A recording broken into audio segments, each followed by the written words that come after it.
Hello and welcome to this week's Cup of Tea with Chris and Leigh. He's Chris and I'm Leigh.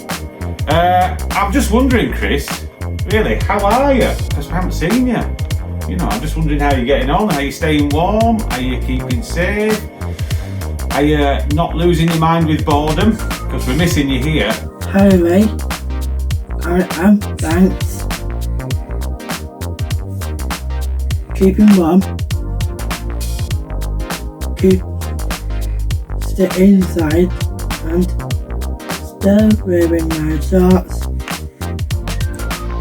There it is.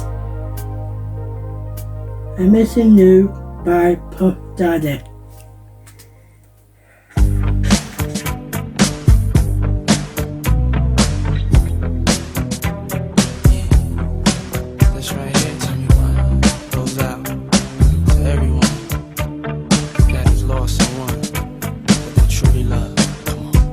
Seems like yesterday we used to rock the show.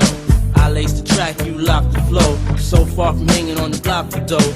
Notorious, they got to know that life ain't always what it seemed to be. Words can't express what you mean to me. Even though you're gone, we still a team.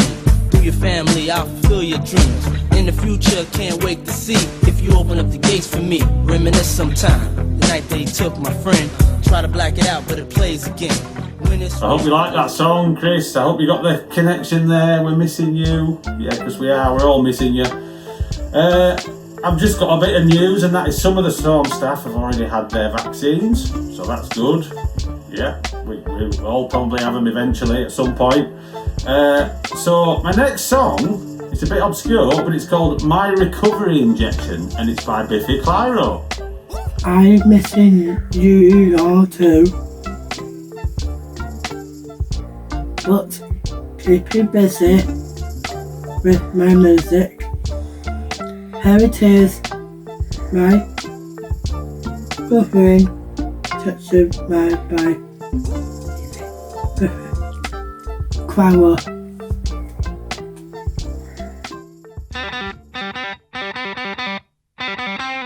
I've been waiting on the overdrive, slick and polished on the inside.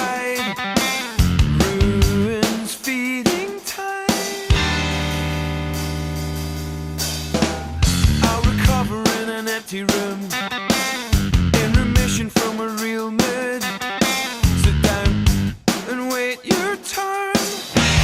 Why can't we hide our secret lives?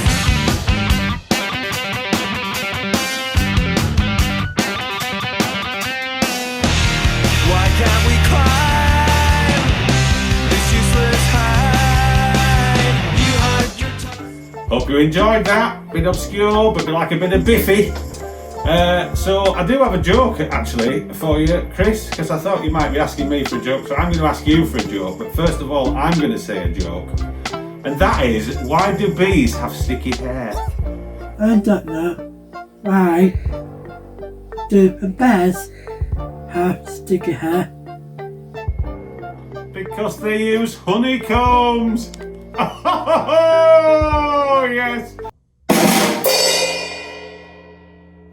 Anyway, that leads us nicely on to the next song, which is Things Can Only Get Better by D Ream. Enjoy. Have I got a joke for you? What do they call a can opener that doesn't work? Can't opener.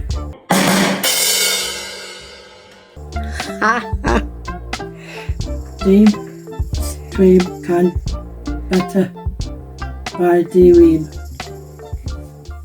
teach me not a thing can only get better. It can only get take it off from me. You know, I know that things can only get better.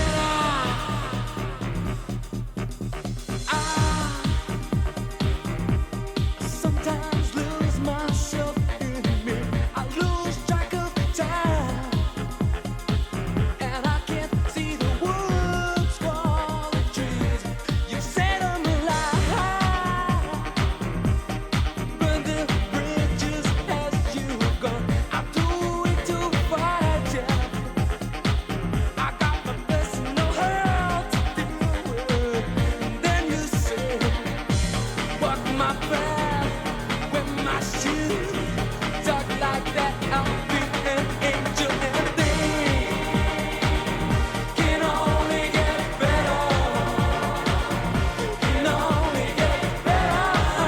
So, and Connor's just reminded me that it was his joke, so thanks Connor for providing that joke. And that's it for Cup of Tea. Now it's over to the news with Connor Balahuru.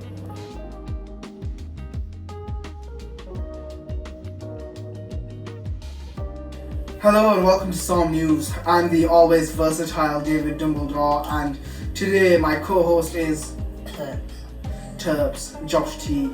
Connor B is not with us today. There was some sort of big lockdown rave, something about Hugh Grant was on the decks, Boris was there just making his hair go wild, Connor B was cutting some shapes, so he's not with us today. He's sleeping it all off, to be honest. First in the news, Josh T, what's Jensen been up to? Well, Jensen has finished one of his sets. That's right, he's on top form, he's absolutely flying through them. Maybe we can get another cracking photo of him where he looks ecstatic. What big competition has been happening at Storm? Well, the big competition has been Storm's Got Talent. Yeah, and who were the judges? Leigh, Alice and Connor. Now, we've seen some fantastic submissions, but who do you think is going to win? I don't know. I give you £5, Josh T. People like to say me. Have you not seen my boat video? No. Just can't get the stuff these days. Yeah, so Storm's Got Talent has been going on. We've seen some cracking submissions, and our very own Serta team, Connor B and Lee, have been two of the judges along with Alice. And what has Tom G been building at home? Well, Tom has made a motor. Yep, he's made his own motor at home. He's very talented, and it just goes to show the versatile people that we've got here at Storm. I mean, he's made his own motor in his house. I can barely make a slice of toast in my house. And my mum doesn't let me inside the kitchen anyway. Apparently I'll burn it down. And our very own master of all trades, because he doesn't like jack of all trades, Steve. What has Steve been doing? Well, Steve has mended a new snare drum and cleaned it up, and it sounds really nice. So, for a novice like me, what is a snare drum, Josh T? A snare drum is one of the loudest drums out of the kit. There you go, some insight there from our very own expert Josh T, because I haven't got a clue about the different symbols and stuff like that. I'm very much here just to talk out my arse. Now, Josh T, in your own sort of sphere, your own little realm, you've been watching a few things on the old TV. Yeah. What have you been watching? I've been watching The Simpsons and Mandalorian. And you were telling me about The Simpsons and how they predicted stuff in the past, so why don't you tell us a bit more about it? Yeah, The Simpsons have predicted most of the stuff in real life. Most of the stuff to ever occur has happened on The Simpsons. And which is the most bizarre prediction that you've seen? Well, Donald Trump. It's true, I mean, only a TV show could predict that idiot would become president. Sorry, Connor B, please don't attack me. And what about The Mandalorian? How's that going? Oh, alright, yeah. Who's your favourite character? Baby Yoda. Baby Yoda. Right, that was the Storm News. I've been David Dumbledore, and you've been Terps.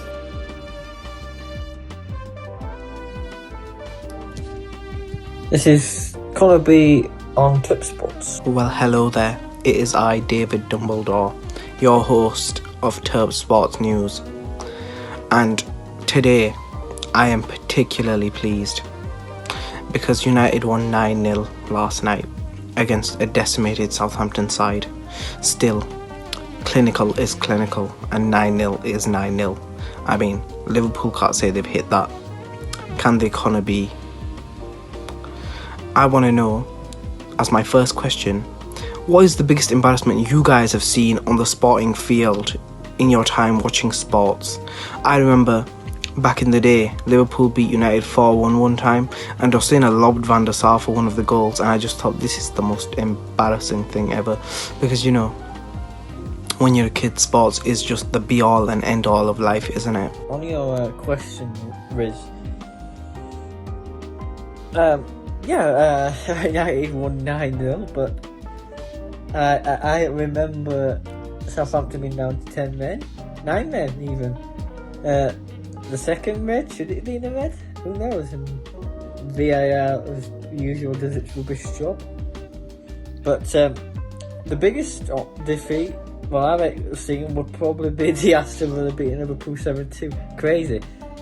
But this season's been a bit fake. I don't enjoy this season as a football fan.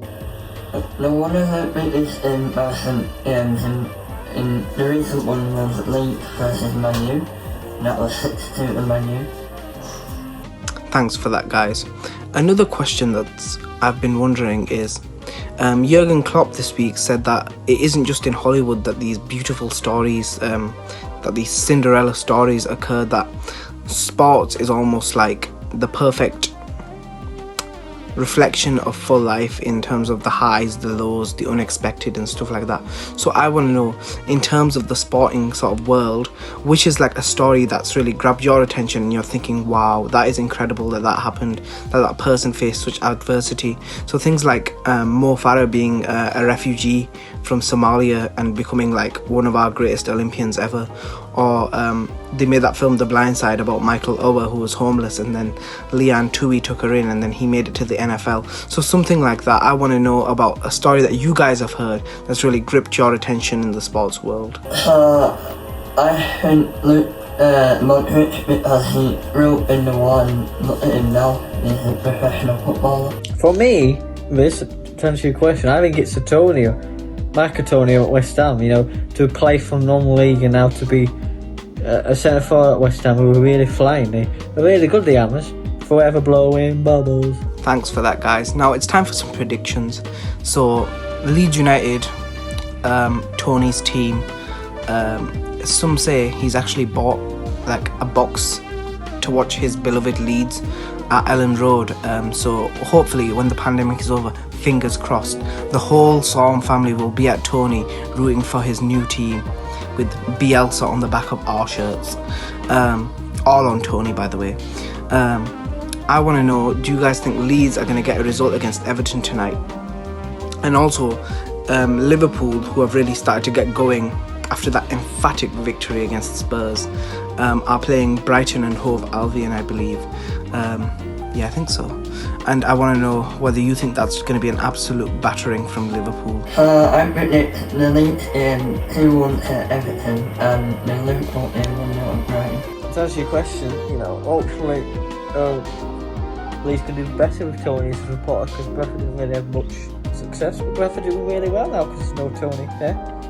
On predictions, I think Leeds will lose to Everton 2-1, and I think Liverpool may lose to Brighton 1-0. And this is Connor B signing off Turp Sports for the news. Hi, I'm Connor B with the exclusive interview with no other than Jeremy Corbyn. Oh, well, thanks for having me here at Storm. It's a privilege to be here and meet all you lovely people. How does it feel to have lost your whip as a Labour MP, sadly? Well, losing my whip obviously comes with not being in the Labour Party anymore, so quite honestly, I don't miss it at all. I don't miss not having a whip. I don't need one anymore, so I don't miss it. What is it like to be associated with Piers Corbyn? I thought it was bad enough having one Piers Morgan, but having two Corbyns is too much.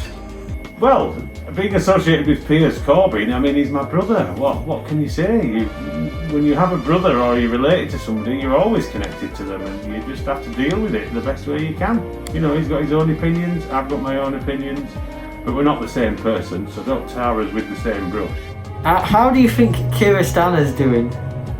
Well, Sir Keir Starmer, I think, is doing an excellent job. I'm behind him all the way. Yes, I think he's the right man for the job, and I think he could take this country where we need to go. So I'm backing him fully, and I wish everybody else would, and hope everybody else does. Why do you wear your mask incorrectly? You don't wear it on top of your nose, you wear it under your nose. Why do you wear the mask incorrectly? What, this mask? You mean this one? or this one? Or this one? I don't know what to say about that. I'll do some more practice. I'll get it worn properly. I hope I haven't offended anybody. Just like to say that was a fabulous interview. Thank you, Mr. Connor B, and thank you, Som, for having me. I'd love to come back in the future and do another interview at some point. Thank you, Jeremy Corbyn. Hopefully next time we interview, you still don't have the wit for the party, sadly.